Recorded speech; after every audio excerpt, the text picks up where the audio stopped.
नमस्कार, नमस्कार, नमस्कार, नमस्कार मित्रांनो. खूप खूप खूप स्वागत आहे तुमचं आपल्या यूट्यूब चॅनलमध्ये निफ्टी बँक निफ्टीच्या डेली ॲनालिसिस व्हिडिओमध्ये. कसा होता तुमचा आजचा गुरुवारचा निफ्टी बँक निफ्टी आणि सेन्सेक्स एक्सपायरीचा ट्रेडिंगचा सेशन सर्वात अगोदर कमेंट करून सांगायचं आहे.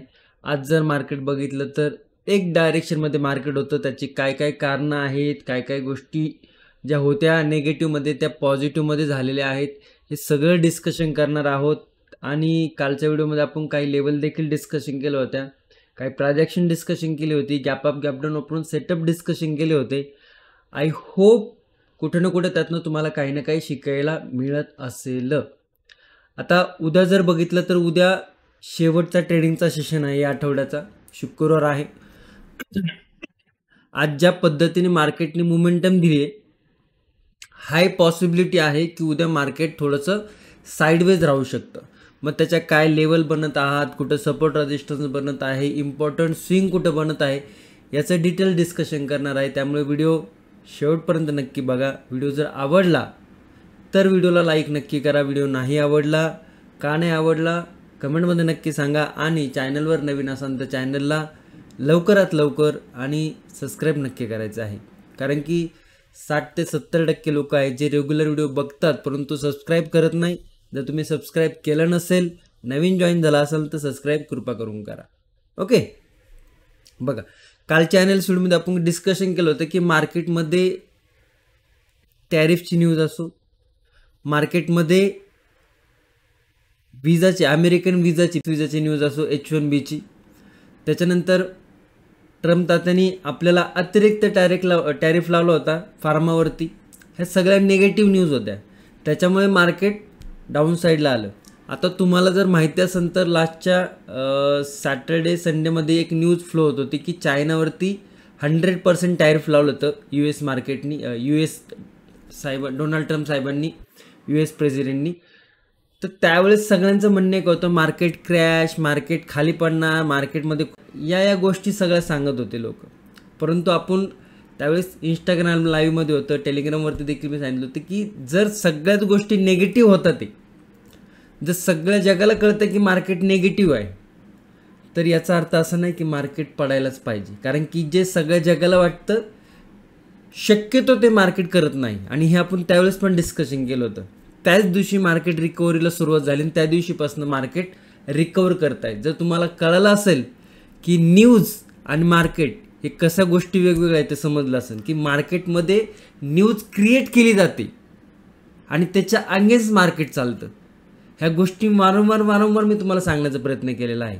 सो आय होप तुमच्या अजूनही लक्षात आलं असेल की मार्केटमध्ये न्यूज क्रिएट केल्या जातात आणि त्या न्यूजवरती जे मोठे प्लेयर आहेत ते त्यांची पोळी भाजून घेतात. परंतु जे छोटे ट्रेडर आहेत, छोटे रिटेलर ट्रेडर आहेत, ते मात्र गुंततात. आणि हेच मी सांगण्याचा प्रयत्न करत असतो की मार्केटमध्ये जर तुम्ही अभ्यास नसेल करत तर मार्केट तुम्हाला गिळून टाकणार आहे. आणि त्यातल्या त्यात जर तुम्ही इंट्राडे ट्रेडर असाल आणि तुम्हाला जर प्राइस ॲक्शनचं नॉलेज नसेल तरीही तुम्ही लॉंग टर्मपर्यंत सस्टेन करू शकत नाही. त्यामुळे तुम्हाला कळालं असेल की प्राइस ॲक्शन किती इम्पॉर्टंट आहे शिकण्यासाठी. प्राइस ॲक्शन हा बेस आहे मार्केटचा. जर तुम्ही चार्ट रीडिंग करताय, जर तुम्ही कॅल्क्युलेशन करताय चार्टचं, तर चार्टवरती तुम्हाला नजर ठेवता आली पाहिजे. न्यूज या मार्केटला मॅन्युप्युलेट करण्यासाठी मोस्टली असतो. सो आय होप आत्ता देखील कळालं असेल. कारण की लास्टच्या सॅटर्डे संडेचं बघितलं तर क्रॅश आला होता US मार्केटमध्ये, बिटकॉईनमध्ये. परंतु त्याच्यानंतर जर बघितलं इंडियन मार्केट हे कंटिन्युअसली राईज करते. इम्पॉर्टंट जर बघितलं तुम्ही इकडे आत्ता जरी 1 आवरचा टाइम फ्रेम बघितला तर इकडनं गॅपडाऊन ओपन झाला होता, त्याच्यानंतर ही डाऊन साईड मोमेंटम आणि त्याच्यानंतर बघा इकडनं जी सुरुवात झाली बुलिश साईडला, तुफान बुलिश मोमेंटम. बघा जेव्हा क्रॅश वाढत होतं मार्केट त्याच्यानंतर हा बुलिश मोमेंटम आलाय. मग तुम्ही ठरवायचंय की मार्केटमध्ये नेगेटिव्ह सिनारिओ क्रिएट झाला होता की पॉझिटिव्ह सिनारिओ क्रिएट झाला होता. न्यूजमध्ये तर आपल्याला क्लिअर कट नेगेटिव्ह सिनारिओ बघायला मिळाला. परंतु मार्केटने काय केलं, मार्केटची रिॲक्शन काय आहे, मार्केटची रिॲक्शन टोटली काय आहे, टोटली पॉझिटिव्ह आहे. समजते तुम्हाला मी काय सांगण्याचा प्रयत्न करतोय. सो जे लोक कंटिन्युअसली सांगत असतात ना सर न्यूज अशी आहे, न्यूज तशी आहे, हे झाले ते झाले, चार्ट काय सांगतो ते इम्पॉर्टंट आहे. ओके. आणि चार्ट आपल्याला जे सांगतोय इकडनं की ही जी इम्पॉर्टंट सेलिंग आली होती, ही सेलिंग इकडनं ब्रेक झाली, त्याच्यानंतर चार्ट बुलिश झाला. म्हणजे प्राइस ॲक्शन हा मार्केटचा कणा आहे आणि जे लोकांना प्राइस ॲक्शन रीड करता येते कुठे ना कुठे ते लांबपर्यंत सस्टेन करू शकतात. तो प्राइस ॲक्शन जर शिकायची असेल तर त्याच्यासाठी आपला प्राइस ॲक्शन आणि सेटअप ट्रेडिंगचा कोर्सची लिंक व्हिडिओच्या डिस्क्रिप्शन दिलेली आहे. तिकडे जाऊन तुम्ही चेक करू शकता. जर जॉईन व्हायचं असेल तर जॉईन होऊ शकता, इग्नोर करायचं असेल तर इग्नोर करू शकता, काही हरकत नाही. परंतु जे लोक ऑलरेडी जॉईन आहेत ते त्यांचा एक्सपिरियन्स मात्र कमेंटमध्ये नक्की सांगू शकता. ओके, चला व्हिडिओला सुरुवात करूया. सगळ्या लेवल मी रिमूव्ह करतोय. 1 तासाच्या टाइम फ्रेमवरती जर आलो तर काय झाले आता की जो रिसेंटली स्विंग हाय होता हा वाला, ऑलमोस्ट त्या लेवलपर्यंत निफ्टीने मोमेंटम दिलेला आहे. बर, आता काय केलं निफ्टीने बघा, इकडनं जी इम्पल्सिव्ह वेव्ह सुरुवात झाली होती, corrective impulsive wave, corrective impulsive, corrective वरती मोमेंटम. आता हेच मी तुम्हाला कालच्या व्हिडिओमध्ये आणि 2 दिवसाच्या व्हिडिओमध्ये देखील सांगितलं होतं की जेव्हा ही सेलिंग आली होती इकडनं बघा, तर कुठेही इकडे 2 पुल बॅक नव्हते, डायरेक्ट सेलिंग आली होती. जेव्हा ही सेलिंग आली होती त्यावेळेस एक पुल बॅक नंतर सरळ डाऊन साईड मोमेंटम आला होता. जेव्हा ही सेलिंग आली होती वरती जाऊन रिजेक्शन घेतलं होतं, ही डाऊन साईड मोमेंटम आला होता. पण कालच्या आणि परवाच्या ॲनालिसिसवर मी तुम्हाला काय सांगतो, ज्यावेळेस मार्केट वर गेलं होतं एक पुल बॅक आला होता त्यावेळेस स्विंग हाय ब्रेक नव्हता झाला, वरती जाऊन परत मार्केट परत पडलं, म्हणजे स्विंग हाय कधी ब्रेक झाला नव्हता, लक्षात घ्या. पण यावेळेस स्विंग हाय ब्रेक झाला होता आणि त्याच्यानंतर मार्केटने इकडे एक सपोर्ट घेतला होता आणि त्याच्यानंतर मार्केटने आज ब्रेकआउट दिला. तर ही कंडिशन आपण डिस्कशन केलेली होती की इकडे जी प्राइस ॲक्शन बनली आहे ती कुठे ना कुठे बुलिश साईडची बनलेली आहे. कोणाकोणाच्या लक्षात आहे आत्ताच्या आत्ता कमेंटमध्ये सांगायचे, कारण की ही जी प्राइस ॲक्शन आहे ही आपण डिस्कशन केली होती. ही प्राइस ॲक्शन थोडीशी वेगळी आहे म्हणून. वाटलंच तर तुम्ही लास्टचे 1-2 व्हिडिओ नक्की जाऊन चेक करू शकता. इकडे आपण ह्या पद्धतीने डिस्कशन केलं होतं. जे लोक काळजीपूर्वक व्हिडिओ बघतात, व्हिडिओ बघताना इम्पॉर्टंट गोष्टी नोट करून ठेवतात, त्यांना ही गोष्ट समजली असेल. परंतु जे लोक फक्त वरवरती व्हिडिओ बघतात ते फक्त कुठं ना कुठं आपल्याला कॉल आणि टिप्स मिळतील ह्या दृष्टीने बघतात तर त्यांना हे समजलेलं नसणार आहे. कारण की लर्निंग इम्पॉर्टंट आहे आणि लर्निंगसाठी जे पण ॲनालिसिस व्हिडिओमध्ये आपण डिस्कशन करतोय हे समजून घेणं देखील तितकंच इम्पॉर्टंट आहे. फ्री आहे म्हणून फक्त बघायचं म्हणून बघू नका. फ्रीमध्ये देखील खूप काही गोष्टी मी इम्पॉर्टंट सांगण्याचा प्रयत्न करत असतो, ज्या की लोक खूप चार्ज करून देतात. ओके, खूप चार्ज करतात आणि त्याच्यानंतर ते प्रोव्हाइड करतात, परंतु हे फ्री आहे म्हणून असं नाहीये की हे नॉलेज व्यर्थ आहे म्हणून. ओके, तर आपल्याला रेजिस्टन्स मिळालाय. 5 मिनिटाच्या टाइम फ्रेमवरती जाऊया. लक्षात घ्या की आता तुम्हाला इकडे एक सरळ मी दाखवण्याचा प्रयत्न करतोय. एक मोमेंटम आहे जो बुलिश साईडला आहे. आता हा इकडनं सुरुवात झालाय 25,000च्या आसपासने आणि तो 25,600 पर्यंत गेला. म्हणजे जर बघितलं तर आपण एक 600 पॉईंटची बुलिश मोमेंटम दिलेली आहे आपण, म्हणजे निफ्टीने. ओके, आता जर इकडे बघता तुम्ही तर बुलिश मोमेंटम चालू आहे, परंतु लक्षात काय ठेवायचं उद्याच्या ट्रेडिंग सेशनमध्ये की जर मार्केट डायरेक्ट लेवल ब्रेक करत असेल तर बुलिश साईडला रिस्क वाढतीये. त्यामुळे जोपर्यंत इंट्राडे हाय 25,628 आणि हा स्विंग, जोपर्यंत इंट्राडे हाय व्यवस्थित, हा फर्स्ट स्विंग झालेला आहे.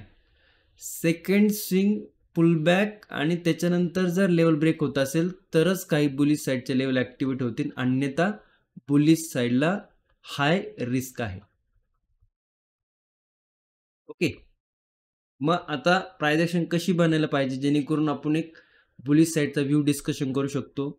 एकतर ही एक मोमेंटम झाली, इकडनं रेजिस्टन्स घेतलंय, येऊ द्या खाली, परत एक रेजिस्टन्स घेऊ द्या आणि त्याच्यानंतर जर हा स्विंग किंवा हा स्विंग न ब्रेक करता मार्केटने एक डबल टॉप क्रिएट करून परत लेवल ब्रेक होत असेल तर ही जी प्राइस ॲक्शन बनते बुलिश साईडला बनते, अन्यथा बनत नाही. समजते? त्यामुळे आपल्याला रेजिस्टन्स काय मिळालंय?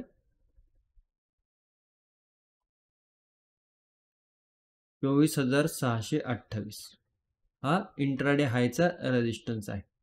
सपोर्ट काय आहे? 24,550 जो की एक स्विंग क्रिएट झाला बघा. बुलिश साईड मोमेंटम इकडनं एक ब्रेकआउट टप्पा टप्पा जिथे जाऊन परत बुलिश झाला म्हणजे तो एक स्विंग क्रिएट झालाय. हा रिसेंटली स्विंग आहे, तो आहे 25,550 सपोर्ट. तर 25,628 आणि 25,550 हा सपोर्ट आणि हा रेजिस्टन्स क्रिएट झालाय आणि हा उद्याच्यासाठी आपला नो ट्रेडिंग झोन आहे. त्याला आपण मार्क करूया. आता खूप लोकांना समजत नाही की मी जे मार्क करतोय ते कसं मार्क करतोय. बघा इकडे हा बॉक्स पॅटर्न आहे. जर तुम्हाला हा बॉक्स पॅटर्न मी इथे लावलेला आहे तर तुम्हाला बघायचं असेल तर इकडे जायचं तुम्ही आणि ब्रशेसवरती गेलं तर इथे तुम्हाला हा ट्रायंगुलर पॅटर्न मिळेल आणि इथे मी स्टार केलंय जेणेकरून तो इथे वरती आलेला आहे. ओके, आता इकडे आपण याला मार्क करायचं, इथे ठेवायचं याला आणि इथे असं मार्क करायचं. आता तुम्ही म्हणसान की सर हे काय तुम्ही एकदम बिगिनर लोकांचं सांगताय, कारण की काही लोक बिगिनर आहेत आणि त्यांना समजत नाही तर त्यांच्यासाठी थोडं सांगणं गरजेचं पडते. तर याला आपण मार्क केलं. बरं, आता बुलिश साईडला तर ऑलमोस्ट सगळ्या लेवल अचीव्ह झाल्यासारखं झालंच आहे. निफ्टीने सगळे जे रेजिस्टन्स होते ते अचीव्ह केले. ते आता काय राहिले? नवीन लेवल. बुलिश साईडला जर बघितलं तर आता हा रेजिस्टन्स क्रिएट झालाय. सेकंड रेजिस्टन्स जर बघितला तर दिस वन आणि थर्ड रेजिस्टन्स जर बघितला तर कुठे ना कुठे ही लेवल आहे. या 3 लेवल आपल्याला बुलिश साईडला बघायला मिळतात. तर थोडेसे आपण राऊंड लेवलवरती आणूया.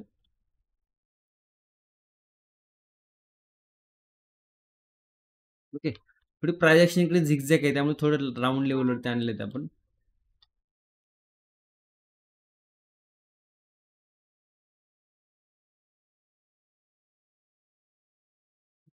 इकडे डिटेल्समध्ये पाहूया. ही लेवल थोडीशी कन्फ्युजन करते.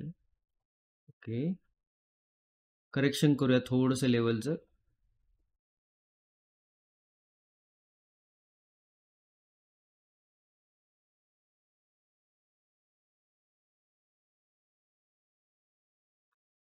लेवल थोडं करेक्शन केलेलं आहे बिकॉज थोडंसं रेंज थोडी मोठी झाली होती त्यामुळे आपण लेवल थोडं आणखी करेक्शन केलं. ओके, 24,628ची जर लेवल ब्रेक होती तर काय लेवल आपल्याला रेजिस्टन्स बघायला मिळतं. हे रेजिस्टन्स आपण इकडे मार्क केलेले आहेत. 25,700, 25,760, 25,800. 3 रेजिस्टन्स आहे. 1, 2, 3. तुम्ही तुमच्या चार्टवरती नोट करून ठेवू शकता.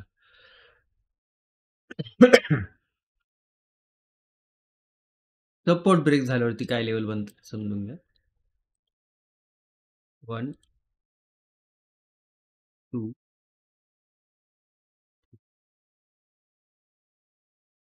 सपोर्ट ब्रेक झाल्यावरती काय लेवल बनतं ते 25,550चा जर सपोर्ट ब्रेक होते तर फर्स्ट लेवल या सपोर्टपर्यंत येते 25,500. सेकंड लेवल हा स्विंग जो की आहे 25,475 आणि थर्ड लेवल हा सपोर्ट 25,440. हे डाऊन साईडचे लेवल पण होत होते. लेवल तुम्ही तुमच्या चार्टवरती नोट करून ठेवू शकता. ओके, लेवल समजले असतील. आता गॅप अप गॅप डाऊन. पहिली गोष्ट तर आज जर बघितलं तर निफ्टीने आज एक स्ट्रॉंग बुलिश मोमेंटम दिलाय जवळजवळ 261 पॉईंटचा. ओके, 1% मोमेंटम आहे.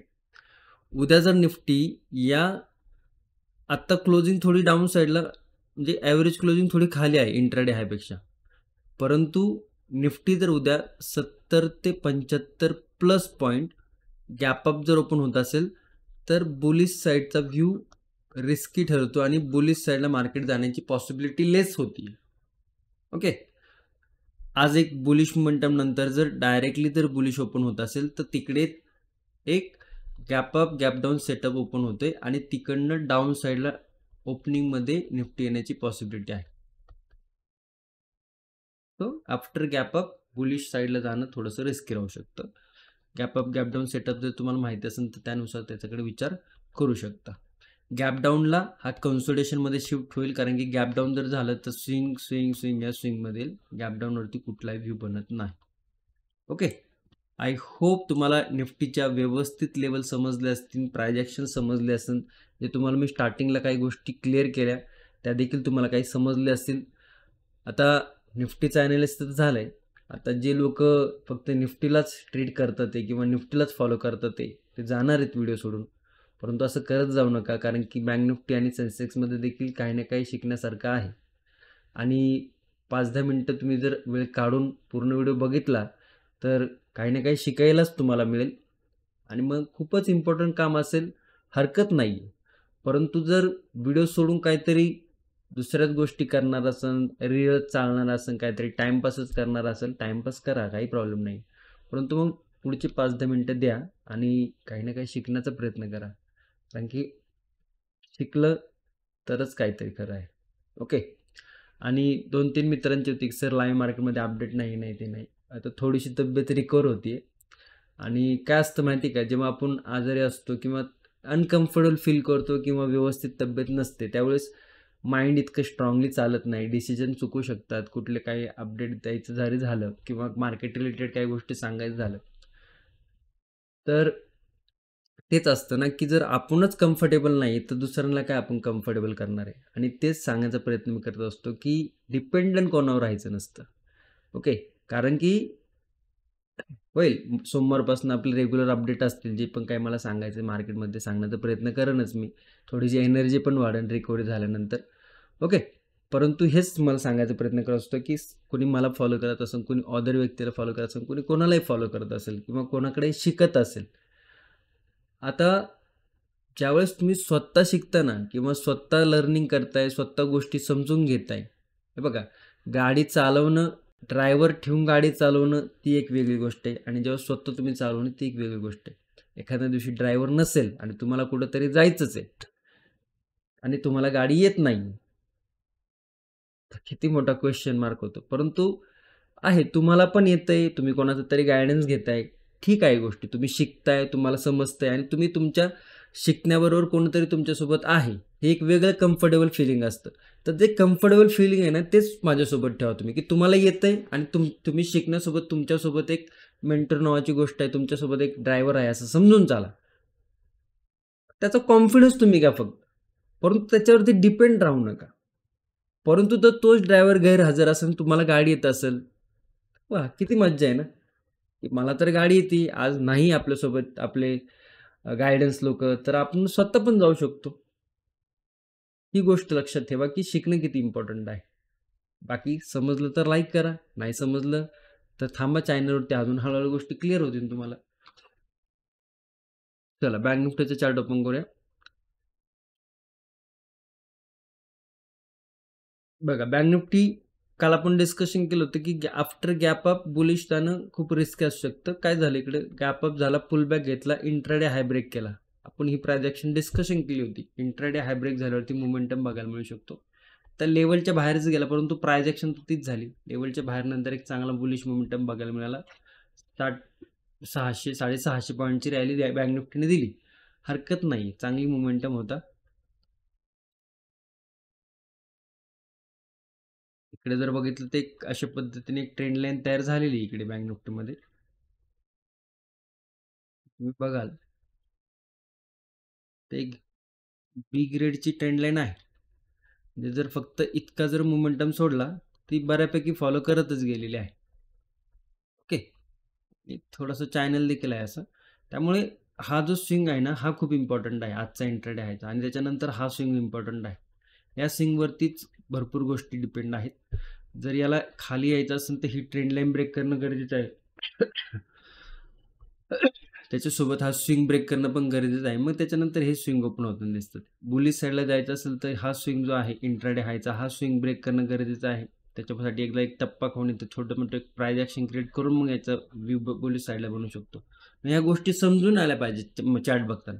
आता जर डायरेक्ट ओपन होत असेल तर काय आहे की बाबा इकडनं ऑलरेडी मोमेंटम दिलाय. आज जर बघितलं तर गॅप अप ओपन झाला होता, गॅप अप ओपनिंगला सस्टेन झाला, पुल बॅक घेऊन मग तर मोमेंटम दिला.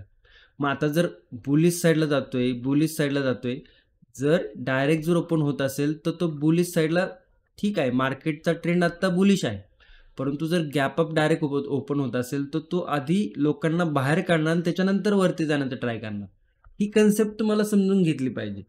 मग त्याच्यामुळे डायरेक्ट गॅप अप वरती सेलिंगची अपॉर्च्युनिटी डायरेक्ट त्याच्यामुळे डायरेक्ट गॅप अप वरती सेलिंगचा मोमेंटम झाल्यानंतर जर इंट्राडे हाय ब्रेक होते तर मग बुलिश साईडला मोमेंटम जाऊ शकतो.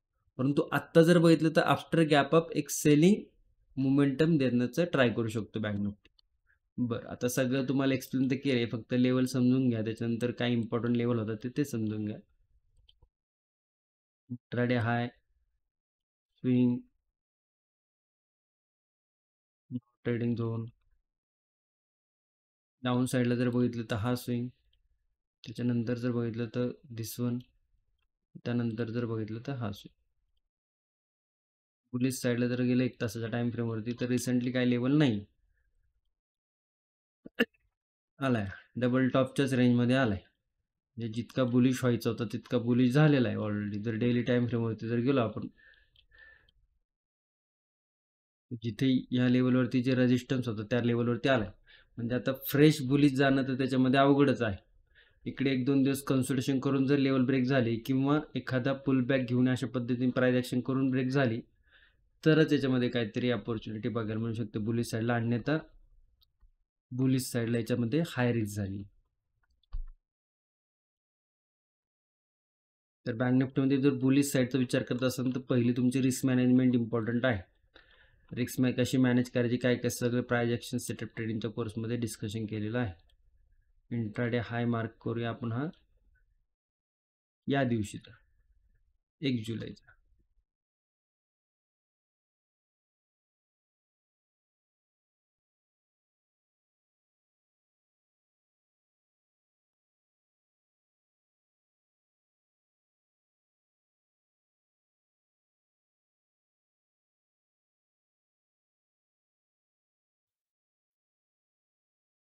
बुलिश साईडला लेवल छोटे छोटे आहेत. आधी आपण डाऊन साईडचे लेवल समजून घेऊया. एकदा एक पुल बॅक आलाय, सेलिंग आली, ही लेवलला ब्रेक होता, पुल बॅक घेऊन परत जर लेवल ब्रेक होती 57,350ची, तर हा जो स्विंग क्रिएट केलाय हा ब्रेक होईल. डाऊन साईडला अपॉर्च्युनिटी ओपन होताना दिसेल 57,250. त्याच्यानंतर जर बघितलं तर 57,163 आणि थर्ड आहे 57,078. या 3 लेवल आपल्याला डाऊन साईडला बघायला मिळू शकतात. 2-3 तुम्ही तुमच्या चार्टवरती नोट करून ठेवू शकता. बुलिश साईडला जर बघितलं तर हा स्विंग इम्पॉर्टंट आहे. येऊ द्या वरती, छोटा रेजिस्टन्स घेऊ द्या, पुल बॅक घेऊ द्या, त्याच्यानंतर जर लेवल ब्रेक होत असेल तर या बुलिश साईडचा विचार करू शकतो आपण. 57,586, 57,636 आणि 57,690 या काही लेवल आहेत या आपल्याला बुलिश साईडला बघायला मिळू शकतात. 57,626, 57,350 नो ट्रेडिंग झोन आहे. जितकं याला फॉलो करण्याचा ट्राय करू शकता तितकं फॉलो करण्याचा ट्राय करू शकता. गॅप डाऊन नंतर इग्नोर करा, कारण की गॅप डाऊन नंतर मार्केट थोडंसं स्लो राहण्याची पॉसिबिलिटी हाय वाढते. आफ्टर गॅप डाऊन मार्केट थोडं कन्सल्टेशन करू शकतं. काही प्राइस ॲक्शन त्याच्यानंतर बनत असेल तर त्याचा विचार करू शकता, अन्यथा थोडंसं याला सावधच राहा. जाऊया सेन्सेक्समध्ये. एक्सपायर होती या साहेबांची आज आणि जबरदस्त प्रकारे मोमेंटम दिलाय. इकडे जर बघितलं ते कोण सांगन का कुठली कॅन्डल होती ही आणि काय सेटअप होता हा कमेंटमध्ये सांगा. मी नाही सांगणार, किती जणांना माहिती सांगा. आणि हा सेटअप आपण प्राइस ॲक्शन आणि सेटअप ट्रेडिंगमध्ये देखील शिकवलेला आहे. ओके, तर काय होतं हे सांगायचं मला. तुम्ही पहिली कॅन्डल आणि त्याच्यानंतरच्या कॅन्डल आणि लेवल ब्रेक करून म्हणजे सेटअप प्रमाणे एकदम फंटास्टिक मोमेंटम दिलाय, तुम्ही सांगू शकता कमेंटमध्ये. बाकी याच्या सगळ्या लेवल रिमूव्ह करूया. झंडे गाड़ दिए इसने आज. Swing high, support, trading zone,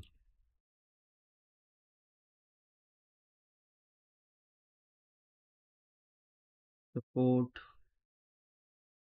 support, pullback नंतर जर लेवल ब्रेक होती 83,900ची, सॉरी 83,300ची, डाऊन साईडला या लेवल ओपन होऊ शकतात 83,176, 83,064 आणि 82,977. तर या डाऊन साईडच्या लेवल आहेत, मार्क करून ठेवू शकता. बुलिश साईडला जोपर्यंत आजचा इंट्राडे हाय लेवल ब्रेक होत नाही तोपर्यंत बुलिशला कुठलाही व्ह्यू बनत नाही. परंतु जर हाय ब्रेक झाला तर काय लेवल बनतं तिकडे एकदा लक्षात घ्या.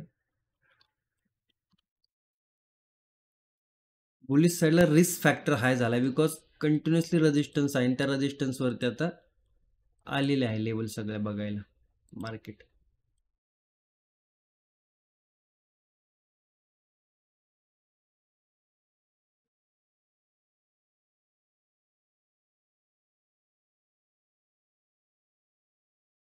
त्यामुळे बुलिश साईडचे लेवल पण खूप चिंगळू आहेत. 83,600ची ब्रेक होती, इथपर्यंत जरी मोमेंटम मिळाला वेल अँड गुड आहे. 83,800, 83,850. Okay Sensex. तर हा मोमेंटम येऊ शकतो डाऊन साईडने पुलबॅक घेऊन, ठीक आहे. या लेवल पण आहेत परंतु रिस्क बुलिश साईडला हाय आहे कारण की रेजिस्टन्स लेवल खूप मोठा आहे. त्या लेवलच्या आसपास, रेजिस्टन्स लेवलच्या आसपास सेन्सेक्स आलेला आहे. त्यामुळे जर एखादा दिवस बुलिश साईडला इग्नोर जरी केलं काही हरकत नाही. मार्केट इकडे थोडं कन्सोलेशन केलं, 1-2 दिवस इकडे टाइमपास केला आणि त्याच्यानंतर जो फ्रेश ब्रेकआउट येईल ना त्याचा विचार करू शकता. ओके. आता रिस्क टू रिवॉर्ड रेशो थोडं सेलिंग साईडला बेटर दिसतोय. नोटेड झोन देखील मार्क करून ठेवू शकता. ओके. आय होप तुम्हाला निफ्टी, बँक निफ्टी, सेन्सेक्स तिन्ही इंडेक्सचे लेवल व्यवस्थित समजले असेल. ज्या काही गोष्टी मला तुम्हाला सांगायच्या त्या तुमच्यापर्यंत पोहोचले असतील, पोहोचत असेल तर कमेंटमध्ये मला नक्की सांगा. तुमचे काही क्वेश्चन असेल कमेंटमध्ये नक्की विचारू शकता. तुम्हाला जर व्हिडिओ आवडत असेल, काही शिकायला मिळत असेल तर तुमच्या मित्रांपर्यंत, मैत्रिणींपर्यंत जे लोक स्टॉक मार्केट शिकण्यासाठी इंटरेस्टेड आहे त्यांच्यापर्यंत नक्की शेअर करू शकता आणि सबस्क्राईब नक्की करा. धन्यवाद. जय हिंद, जय महाराष्ट्र, जय श्रीराम.